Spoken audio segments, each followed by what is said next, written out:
అసలు కాశీ అని తలుచుకుంటే చాలు. పరమశివుడు పార్వతీదేవితో అంటాడు, ఓ పార్వతీ, కాశీ పట్టణానికి ఉన్నటువంటి వైభవం ఏమిటో తెలుసా? సుదతి, పాపములకు ఎదుర్చుక్క కాశీ. ఓ వెలది, ఉపపాతములకు విషము కాశీ. ఓ కళ్యాణి, కళ్యాణముల కాటపట్టు కాశీ. ఓ భామ, ముక్తికి పుట్టినిల్లు కాశీ. కాశీ పట్టణానికి ఉన్నటువంటి గొప్పతనం ఏమిటి అంటే, ఓ సుదతి, పార్వతీదేవిని పిలిచి అంటాడు, పాపములకు ఎదుర్చుక్క కాశీ. కాశీ పట్టణం లోపలికి వెడుతుంటేనే రోమకూపములను ఆశ్రయించి ఉన్నటువంటి పాపరాశి పక్షి రూపంలో ఎగిరిపోయి చెట్లని పట్టుకుని ఉంటాయి.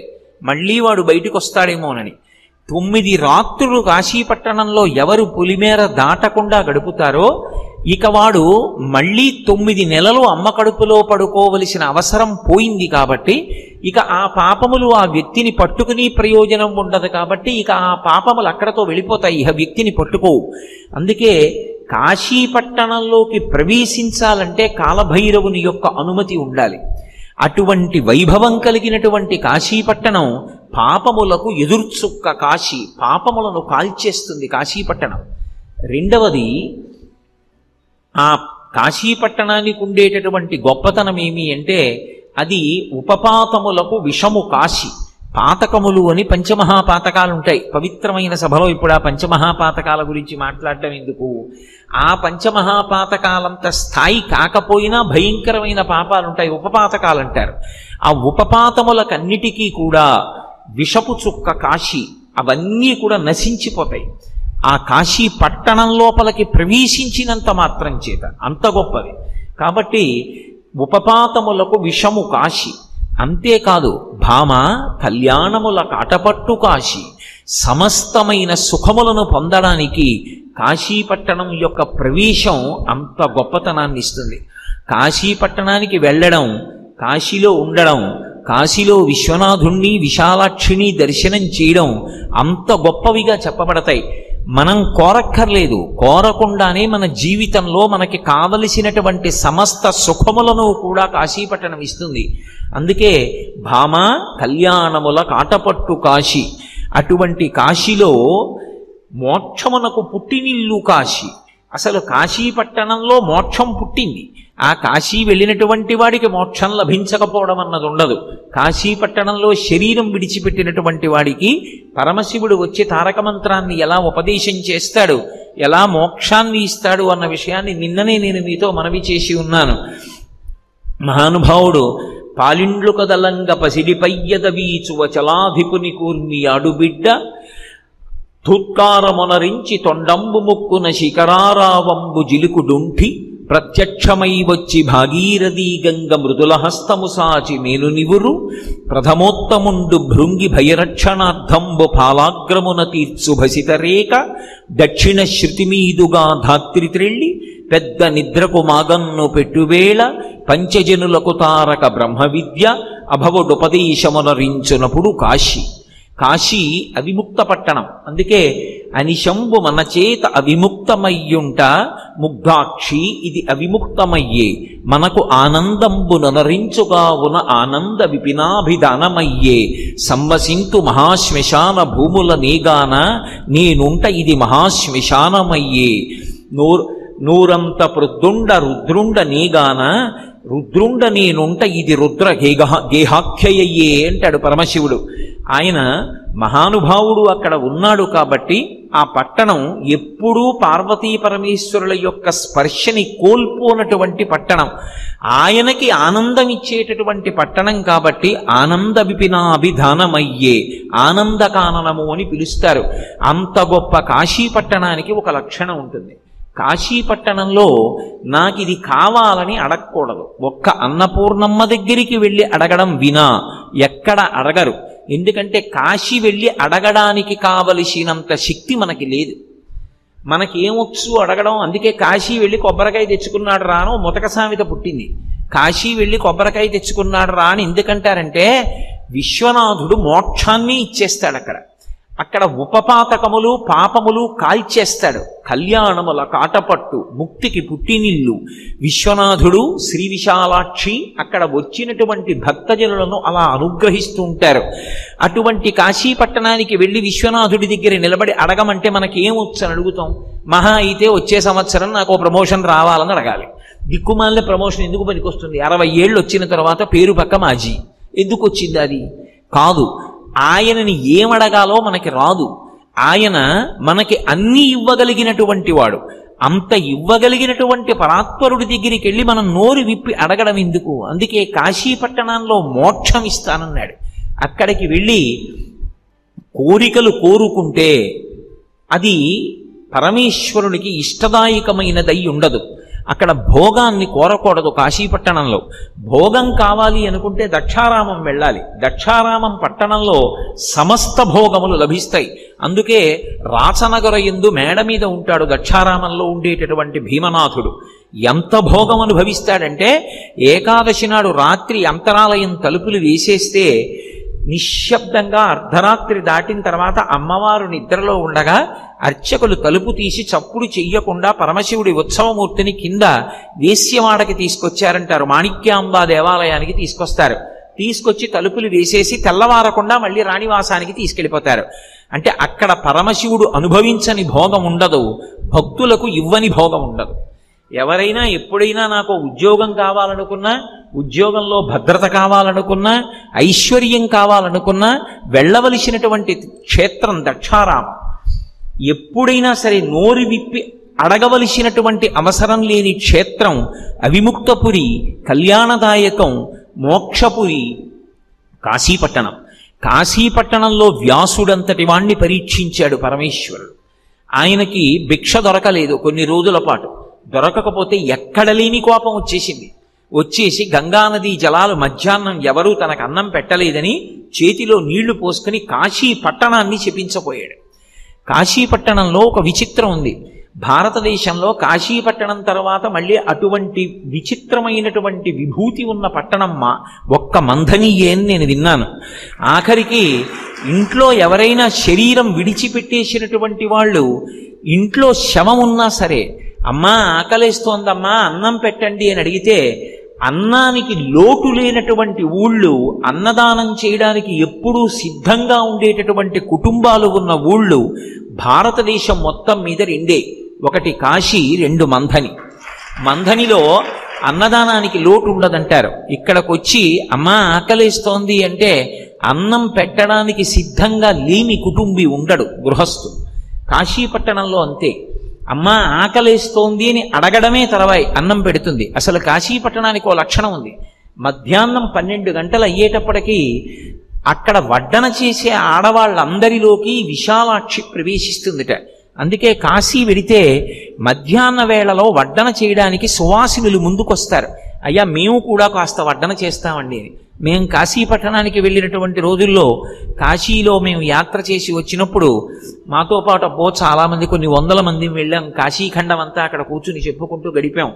ఆ గడిపినటువంటి రోజుల్లో సువాసినులు మధ్యాహ్నం అయ్యేటప్పటికీ మేము వడ్డిస్తామండి అని అడిగితే యాత్రకు వచ్చిన సువాసినులందరికీ ఒక్కొక్క రోజు కొంతమందికి చొప్పున అవకాశం ఇచ్చేవాళ్ళం. ఎందుకంటే విశాలాక్షి తత్వము, అన్నపూర్ణాతత్వం ఆవహించి అన్నం పెట్టిస్తుంది అని. విశ్వనాథుడు వ్యాసుణ్ణి పరీక్ష చేశాడు. వ్యాసుడు 18 పురాణములకు కర్త, మళ్ళీ పంచమవేదమైనటువంటి భారతాన్ని అందించాడు. కాశీపట్టణంలో భోగం దొరకకపోతే తట్టుకోగలడా? అన్నం లేకపోతే ఉండగలడా? చూడాలనుకున్నాడు. మధ్యాహ్న వేళలో ఏ అగ్రహారం, ఏ వీధిలోకి వెళ్ళినా ఎవ్వరూ పిలిచి అన్నం పెట్టలేదు. ఒకళ్ళు వండుతున్నామన్నారు, ఒకళ్ళు కాయగూరలు కోస్తున్నామన్నారు, ఒకళ్ళేమో ఇంకా మా యజమాని తినలేదన్నారు, ఒకళ్ళేమో తర్వాతరా అన్నారు. కొన్ని రోజులు గడిచిపోయింది. ఎక్కడ లేని కోపం వచ్చేసింది వ్యాస మహర్షికి. నాకు అన్నం దొరకలేదని చేతిలోకి నీళ్లు తీసుకుని ఆయన కాశీ పట్టణాన్నంతటినీ శపించపోయాడు. శపిస్తూ ధనము లేకుండెదరుగాక 3 తరములందు, 3 తరములు చెడుగాక మోక్షలక్ష్మి, విద్యయును 3 తరములు లేకుండుగాక కాశికాపట్టణము, పంచజనులకు కాశికాపట్టణమునా అన్నాడు.